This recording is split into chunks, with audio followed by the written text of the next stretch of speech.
Hello everyone and welcome to our next pre-recorded video for GL assessment. This is for year 5 and we're focusing on block 6 and we're looking at lesson 3. So hopefully you're in the right place if you need a pre-recorded video to focus on block 6, and this will be lesson 3. So let's have a little look at the slides. And we're going to be focusing predominantly on English today. So this is the pack that you will need. Now it is quite important that within this pack you also have your answer sheet out as well. That's an answer sheet booklet, so you can record your answers down, and you'll need to also remove from the pack practice paper 4. So hopefully you have that ready so you can work down through this lesson. I'm just going to put Billy in the corner just so it's easier for you to focus when you're going through this lesson. Let's have a look at the lesson plan. So first of all, we've got we'll actually be doing a spelling test first. As you can see at the top there, we're going to focus on a spelling test, and then we've also got a comprehension exercise. It's actually based on a poem today, and then we're going to be looking at some sections for spelling, punctuation and grammar. So let's actually begin with our spelling test for this week. So if we can ask you please to have your spelling books out ready, and then I'm going to read out the words and would ask you please to put them in your spelling book. So number 1 is assist. Assist. Write the word assist.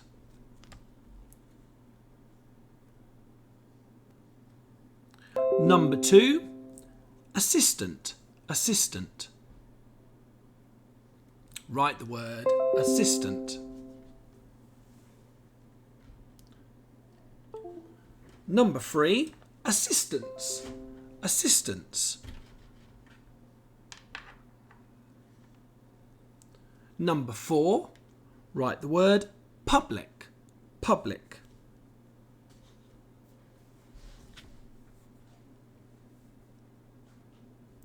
Next, write the word publication. Publication.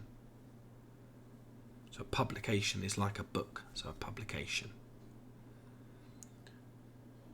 Number 6, publicity. Write the word publicity.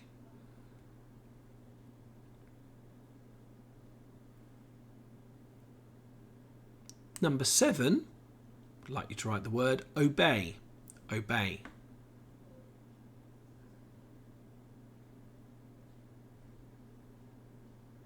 Number 8, write disobey. Disobey.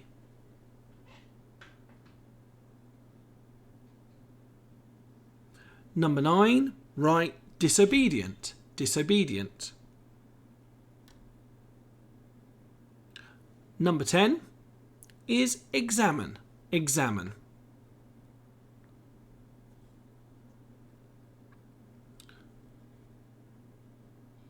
Number 11, examination.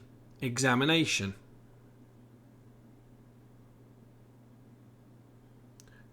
"12 is examiner.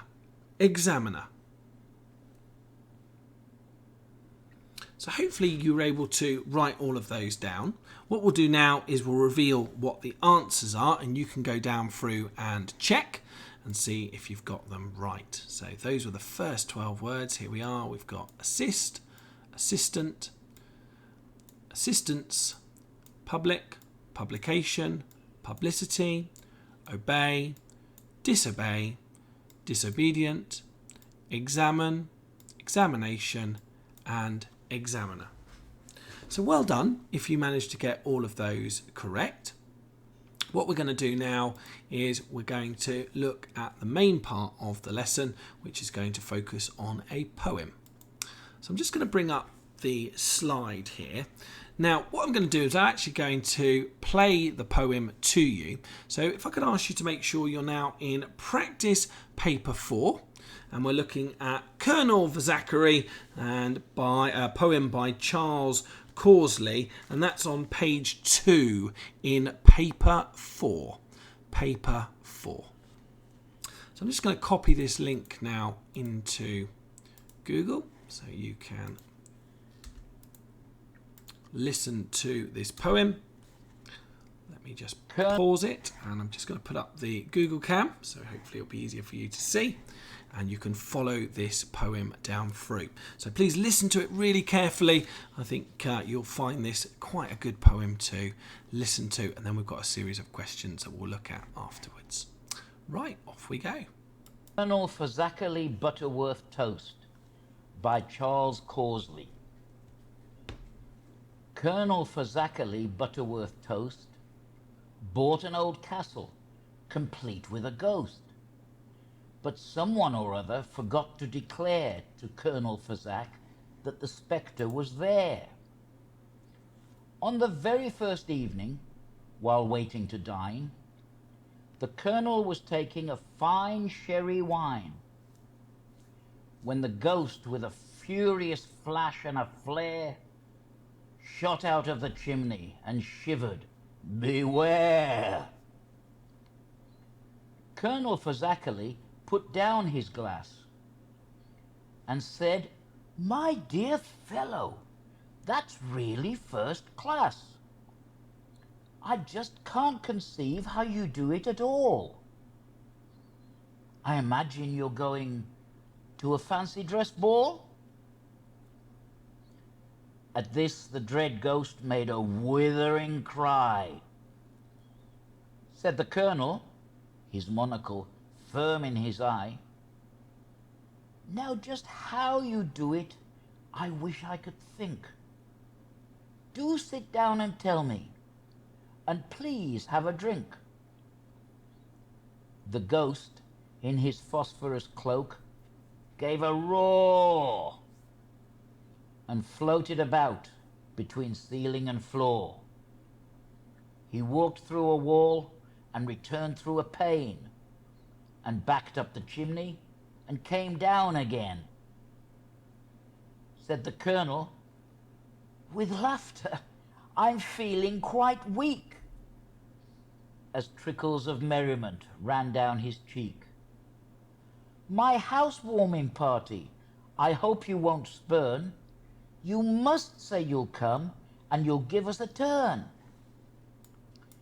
At this, Now the poem does go on a little bit longer than that, but in actual fact, for our purposes, then we've just got part of the poem in your particular paper. So what we're going to do now is we're going to spend a little bit of time going through some questions all related to that particular poem. Now, of course, you've heard the poem, but what we'd also recommend, of course, that you read it down again yourselves. Make sure you've got an understanding of what's happening.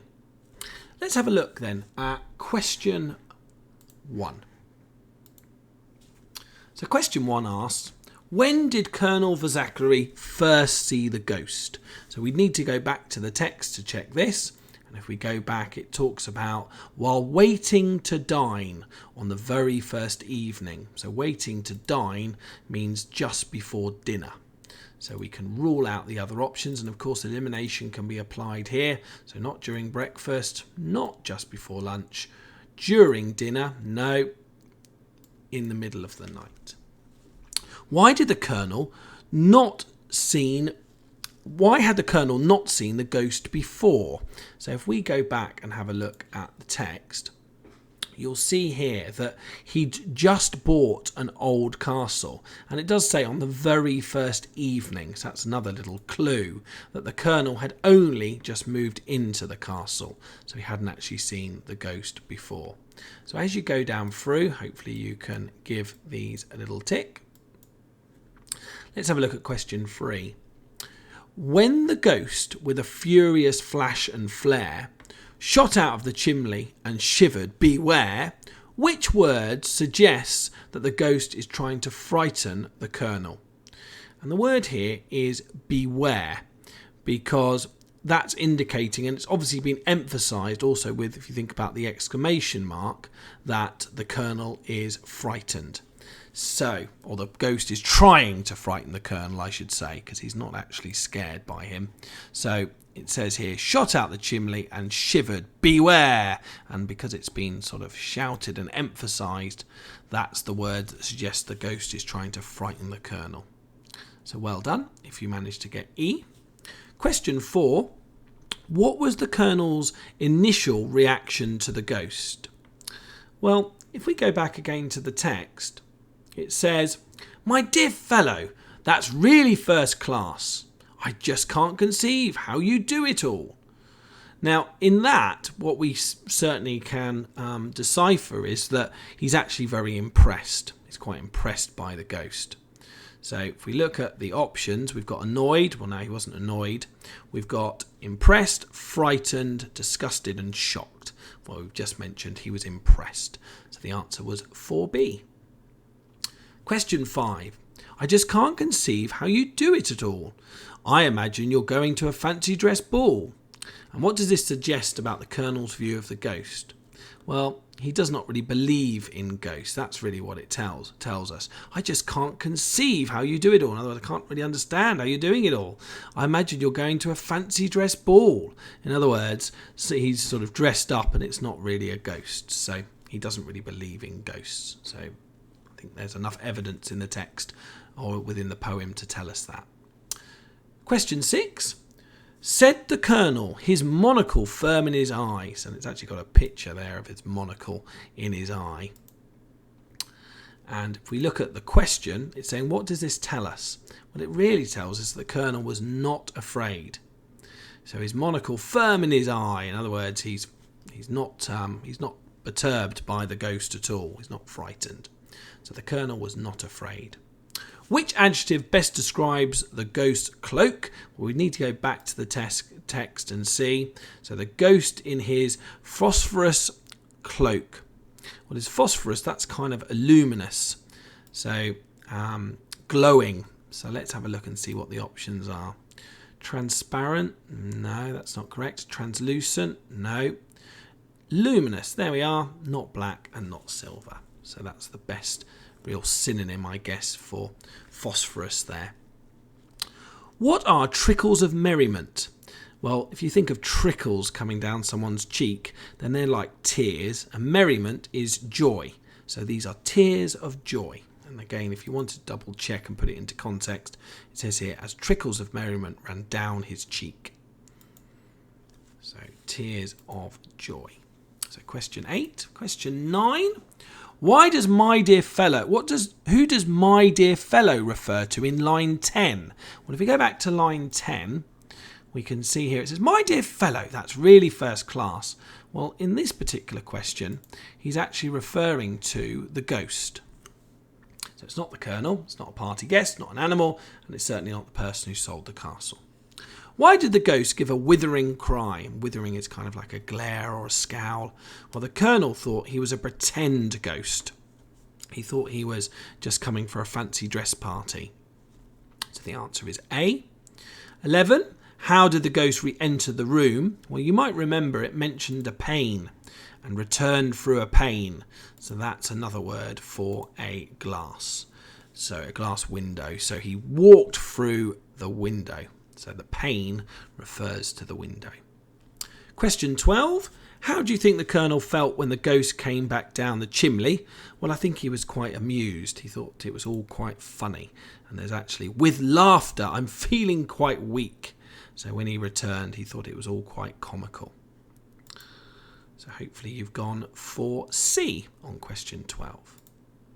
Question 13. Which of these best describes the way the ghost feels by the end of the poem? Well, actually quite infuriated.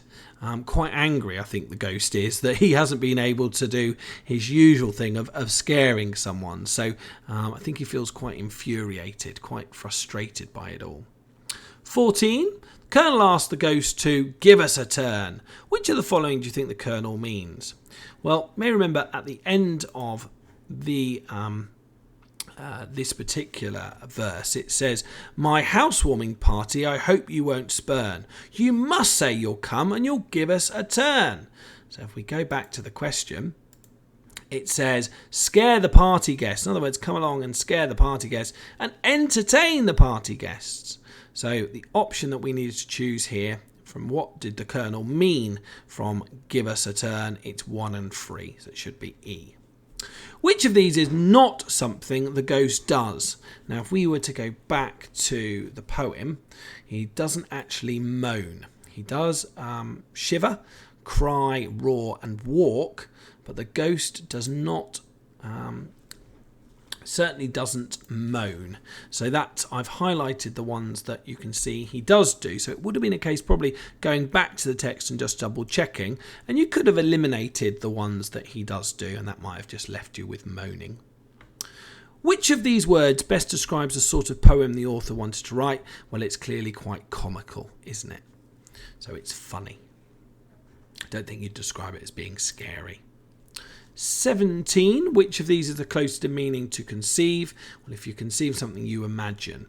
Now, with words like this, if you don't know, maybe it's worth going back to the poem. So if we were to go back to 11, I just can't imagine how you do it all. And what you'll notice I've done is I've replaced that word with the synonym that we've got there, imagine, and then it just helps us understand whether it puts that into context and helps us understand what that word does mean. What is a spectre? Well, a spectre is a phantom, so a ghost. Line 4. 19. Now, answer these questions about words and phrases used in the passage. So, and floated about between ceiling and floor. Which of these words is a verb? Well, the verb here is the action or the doing word, and that's floated. Which type of words are these? Weak, weak, pain, pain, dear and dear. Well, they're what we call homophones. I'm sure you've come across those before. Those are words that sound the same, they're spelt differently, and they have two different meanings. So well done on your poetry comprehension. I hope you've done well with that.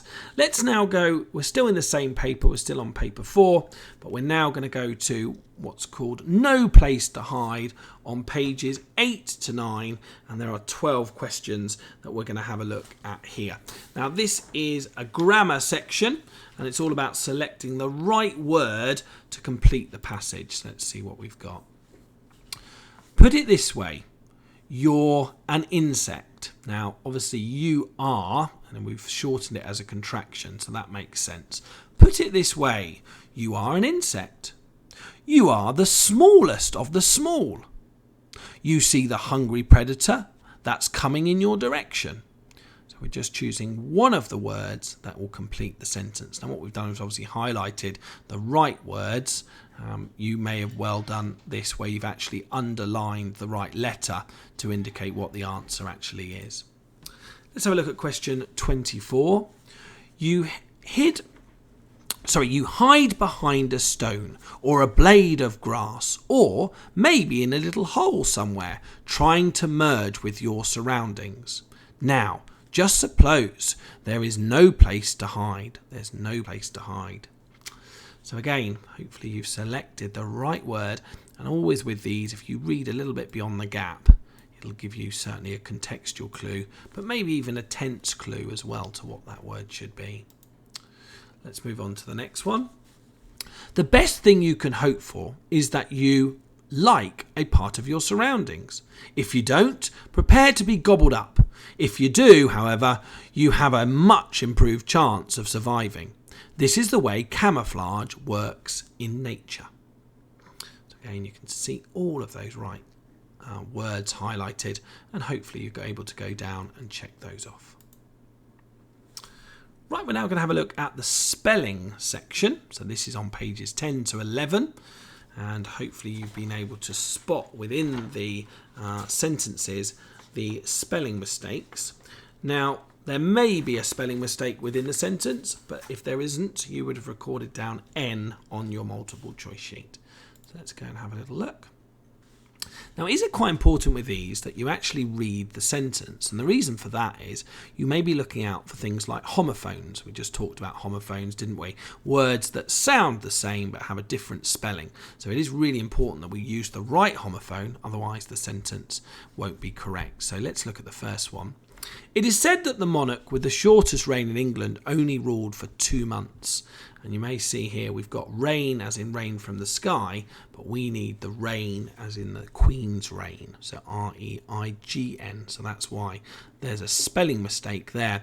And as you can see underneath the sentence, you need to select where that spelling mistake is located. So it will either be in A, B, C or D, but remember, there isn't a spelling mistake, then of course we go with N.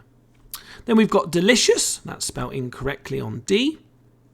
35, we've got breathing, because there's an E in there. So Asif was breathing heavily by the time he had pursued his sister to the summit of the hill.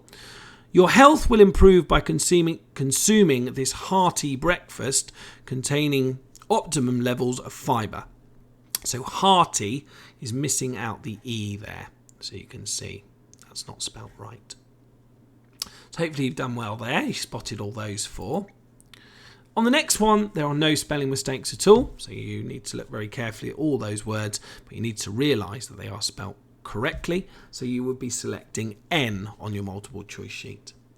Then we've got harmful, and then we've got flourish, and we've got pamphlet. So those 3 words are all spelt incorrectly. So I've put the right spelling, as you can see, just above, but hopefully you've gone for the right letter. Any of these words you don't know, then please do put them in your word and meaning book. Inflatable, that's A-B-L-E. Then we've got disturbance, A-N-C-E.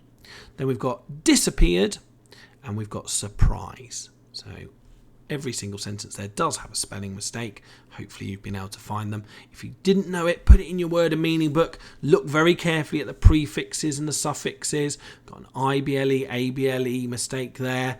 And then A-N-C-E, E-N-C-E was what they put. But just look very carefully. A double consonant, disappeared has 2 P's. And surprise has obviously missed out the R.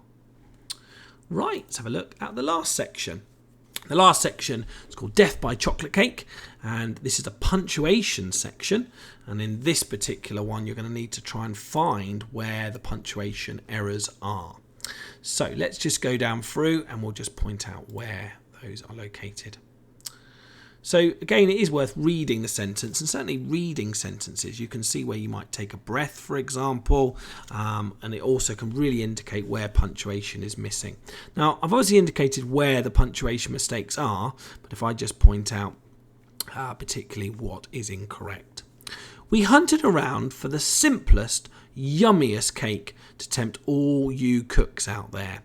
Well, we did need a comma between simplest and yummiest cake, because we've got 2 describing words there, but we did need a comma between. On 46 it says, and we think, and it should be, we have found or we've found, but the apostrophe is in the wrong place. So it should be between the W and the E and the V and the E, because obviously as a contraction, but if we were to write it out in full, it would be we have. 47. We know it's hard to believe, but the secret is mayonnaise, a sort of mild creamy salad dressing. Now interestingly here, you had to actually read up to salad dressing, because you'll notice down here there is a bracket. Now as we've got a closing bracket, we needed to have a bracket within the sentence. So it would come between mayonnaise and A, because it's kind of additional information. It says, but the secret is mayonnaise, a sort of mild creamy salad dressing. So that's the reason there's a need to mark C, is because the brackets are missed. It's not there. 48, there's nothing wrong there. That's all punctuated correctly. 49, we need to have a full stop after bowl. So it should be first mix the cocoa with the boiling water in a large bowl and then full stop. Okay, so that's right. So yes, after bowl we needed to have a full stop there, because it's going to start a new sentence, then add all the remaining ingredients. So if we look at 50, you'll notice that we've got a comma here. We don't really need that, so we can say then add all the remaining ingredients. So I think we can remove the comma. So it's worth looking carefully at that. Looking at D, you'll notice that the full stop comes inside the close of brackets, while the full stop should be outside. 52. Now, you didn't think we'd forgotten about the most important part, did you? And did you is a question, not an exclamation mark. So did you is asking a question, so that's why that one's incorrect.